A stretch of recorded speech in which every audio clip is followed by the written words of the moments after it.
Pada 19 Februari 2025, Profesor Brian Yuliarto, Guru Besar Institut Teknologi Bandung, resmi dilantik sebagai Menteri Pendidikan Tinggi, Sains dan Teknologi. Namun di tengah harapan akan perubahan muncul pertanyaan, apakah kepemimpinan baru ini akan menyelesaikan masalah atau justru menambah beban baru?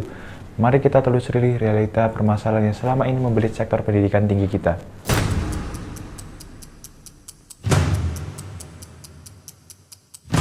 Pemerintah telah mengalokasikan anggaran besar untuk program makanan bergizi atau MBG bagi anak sekolah.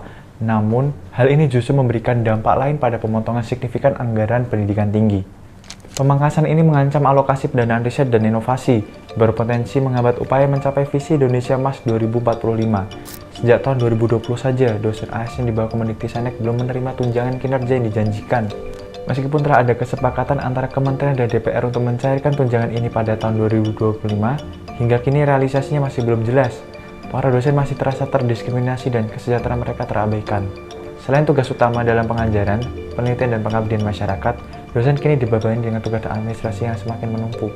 Beban ini mengurangi waktu dan energi yang seharusnya dialokasikan untuk kegiatan akademik, menghambat produktivitas dan menurunkan kualitas pendidikan.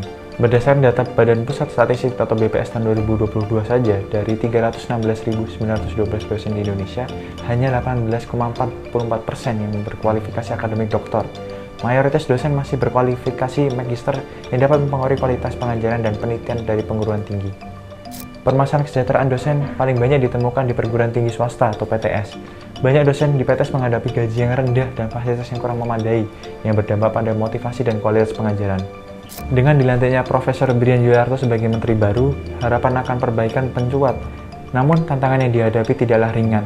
Mampukah beliau mengatasi berbagai permasalahan ini dan membawa pendidikan tinggi Indonesia menuju kemajuan yang terharapkan? Perubahan kepemimpinan di Kemendikbudristek seharusnya menjadi momentum perbaikan. Namun tanpa langkah konkret dan komitmen yang kuat, perubahan ini bisa jadi hanya menambah daftar panjang permasalahan yang harus ditanggung. Apakah kita akan melihat perubahan nyata atau justru stagnasi yang berkepanjangan?